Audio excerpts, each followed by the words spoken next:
जयकुमार गोरे यांच्याबद्दल संजय राऊत यांनी केलेलं वक्तव्य याबद्दल काय सांगा? जयकुमार गोरे हे लोकमतातून आमदार म्हणून निवडून आलेले आहेत. त्यांनी सलग निवडणुका विधानसभेच्या अनेक जिंकलेल्या आहेत आणि तो एक बहुजन समाजातला चेहरा आहे, दुष्काळ भागातला चेहरा आहे, तळातून आलेलं ते नेतृत्व आहे. आणि मला वाटतं की जो शेअर असतो त्याच्या नाद हा कोल्या कुत्र्याने कधीही करायचा नसतो. संजय राऊत यांचं तोंड म्हणजे गटारगंगा आहे, त्याच्यामध्ये कधी शुद्ध पाणी मिळेल हे कुणी कधी अपेक्षा ठेवू नये. पण जयकुमार गोरे अकेला वाघ सगळ्यांना भिडायला काफी आहे असं म्हटलं तर वावगं ठरणार नाही. सर, शेतकरी आता कोकणातला शेतकरी अडचणीमध्ये आहे, कारण पाऊसाचं जे प्रमाण आहे कमी झालेलं आहे, त्याबद्दल आपण कोकणामध्ये खरं बघितलं तर पर्यटन क्षेत्राला किंवा निसर्ग पर्यटनाला मोठ्या प्रमाणामध्ये वाव आहे आणि विविध पिकं, विशेषतः फळ पिकं, औषधी पिकं हे मोठ्या प्रमाणामध्ये कोकणामध्ये उत्पादन त्याचं होऊ शकतं.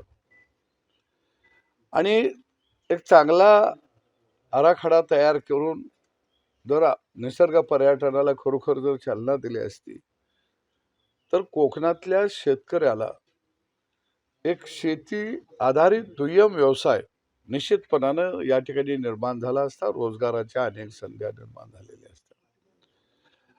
कोकणातला शेतकरी यानं कधी आत्महत्या केलेली आहे असं ऐकण्यामध्ये फार कमी येतं, क्वचितच कुठंतरी एखादी घटना घडत असते. परंतु शेतकऱ्याचे सातबारे हे आता गुंठ्यावरती कोकणामध्ये आलेले आहेत. एका सातबाऱ्यावरती 50-50 नावं आहेत. अनेक ठिकाणी मला आता शेतकरी या ठिकाणी भेटले की जे शेतकरी जमीन कसत आहेत त्यांना कुळ म्हणून इतर हक्कामध्ये आहेत आणि वहिवाटीदार, कब्जेदार हे भोगवटादार सत्रामध्ये आहेत.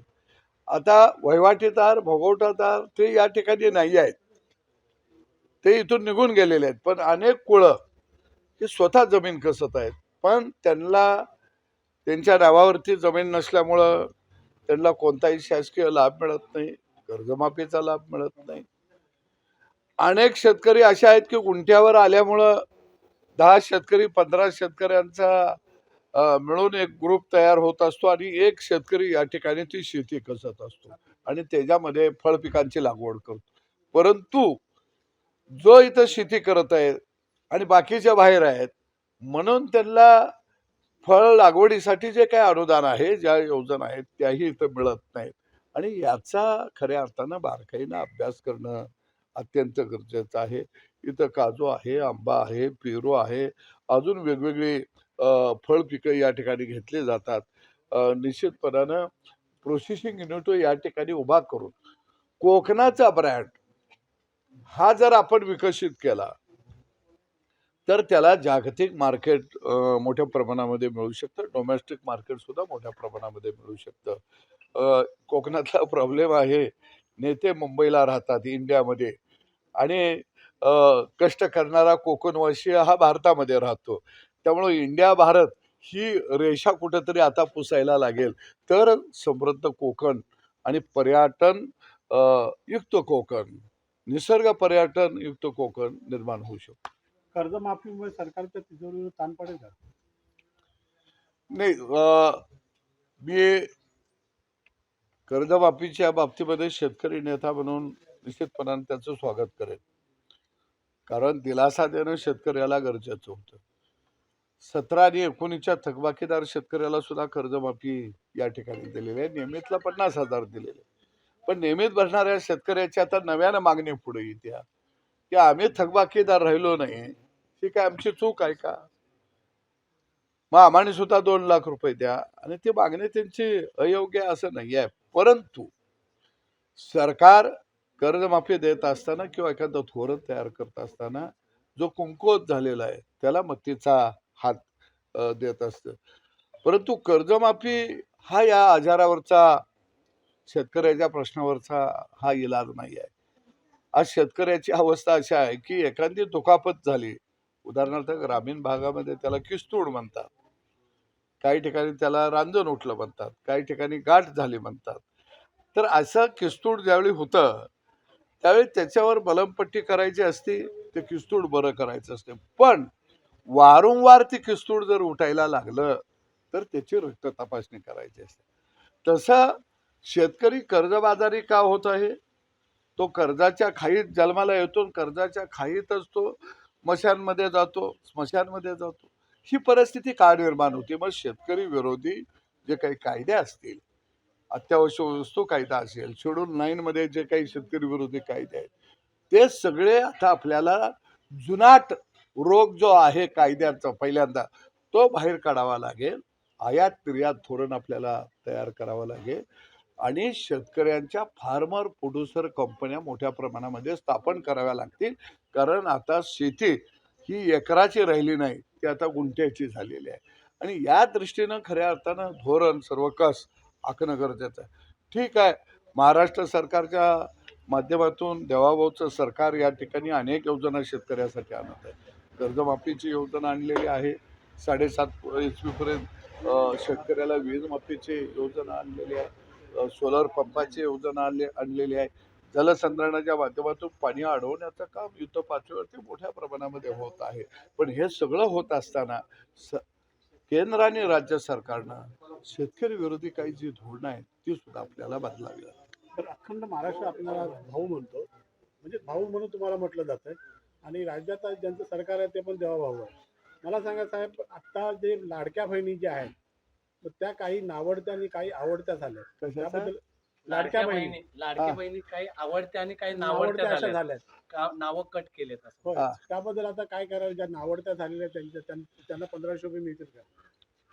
मला वाटतं की जे ITR भरत आहेत, जे वेगवेगळ्या उद्योग क्षेत्रामध्ये जे कुटुंब आहेत, अशांची नावं काही अंशी कमी झालेली आहेत. पण जे रोजंदारी करत आहेत, ज्यांचं पोट पाणी शेताभातावरती आहे, अशा माय माऊलीची नावं ठेवण्याचा निर्णय सरकारनं घेतलेला आहे. आता काही नावं अशी जर चुकली असतील तर निश्चितपणानं शासन त्याची गंभीर दखल घेईल आणि कोणती पात्र मायमाऊली ही उपेक्षित राहणार नाही या दृष्टिकोनातून निर्णय घेतले जातो. अयोध्येच्या नंतर आता सिद्धिविनायक मध्ये देखील 18 करोडचा चोरी झालेली आहे असं म्हटलं जात आहे.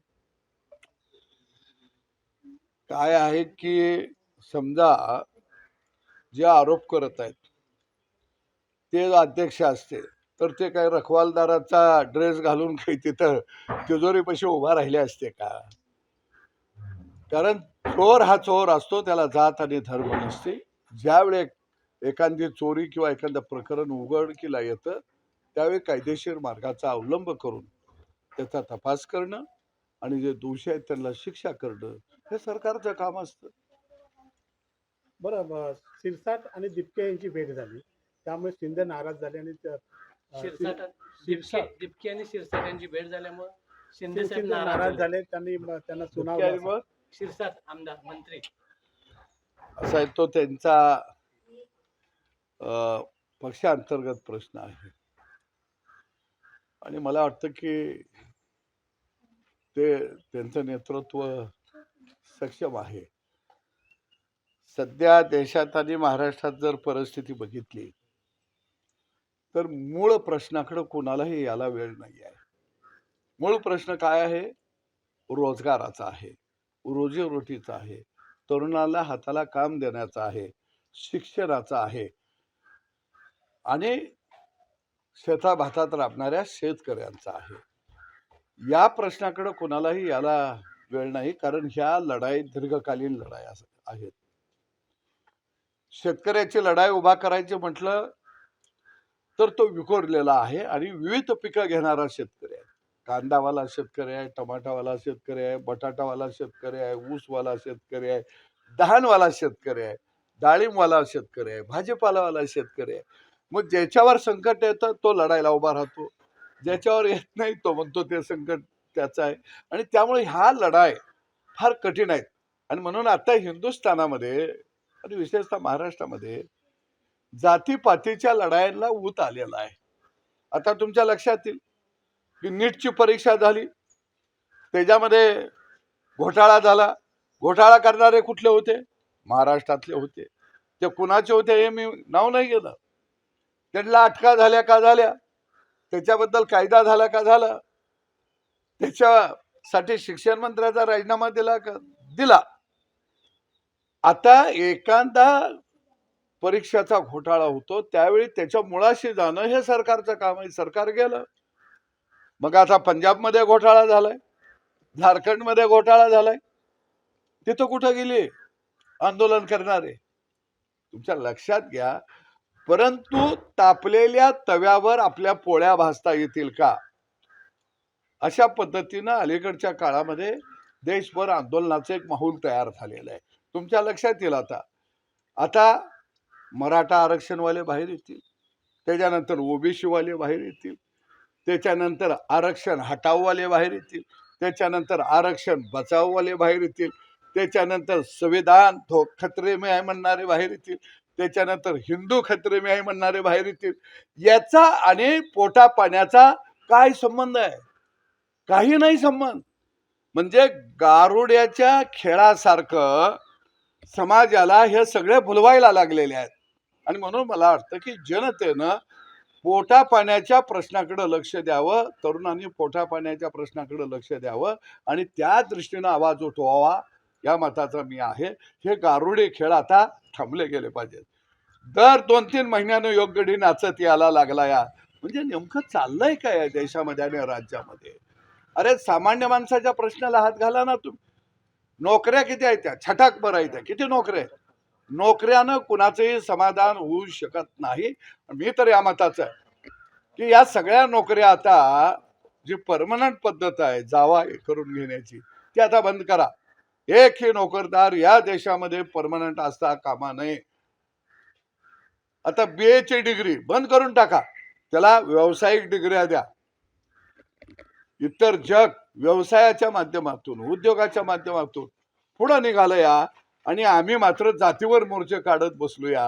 आणि म्हणून मला वाटतं की हे देशाच्या हिताच्या दृष्टीनं फार चांगली गोष्ट आहे असं मला वाटत नाही. बरं, आता पूर्ण आंदोलन उभं राहतंय अमित शहा यांचा राजीनामा मागण्यासाठी. अमित शहा राजीनामा मागण्यासाठी पुन्हा आंदोलन. बीजेपी काय आहे, या देशाचे गृहमंत्री अमित शहाजी हे लोकसभा निवडणूक लढवून निवडून आलेले आहेत आणि बहुमताचं सरकार नरेंद्र मोदी साहेबांच्या नेतृत्वाखाली त्यांनी दिल्लीमध्ये आणलेलं आहे. पण कसं असतं, काही लोक बिना कामाची पारावर बसतात, त्याला आपण म्हणतो चवडीवर बसतात, आणि गावाची हातभर मापं काढतात. अशी आता हातभर मापं काढणाऱ्यांची संख्या या देशामध्ये वाढलेली आहे काय.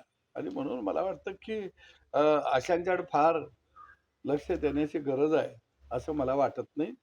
अलीकडच्या काळामध्ये सोशल मीडिया स्वस्त आहे, इतर प्रसिद्धीची साधनं टीका टिप्पणी केली की आपोआपच समोर येत असतात. आणि आपण दिसायला लागलो की काही लोकांना वाटतं की बैलगाडी खाईनं कुत्रं चाललं, कुत्र्याला वाटतं बैलगाडी मीच ओढायला लागलोय, तसं काही लोकांना वाटायला लागलं. सत्ता संघर्षाचा निर्णय आता अंतिम टप्प्यामध्ये आहे. उद्धव ठाकरे म्हणतात की धनुष्यबाण आमच्याकडे देणार आणि तो आमचाच आहे. काय सांगा? काय धनुष्यबाण उद्धव ठाकरेंच्याकडेच होता, पण तिने तो छतीत मारून घेतला पुढं मारायच्या ऐवजी.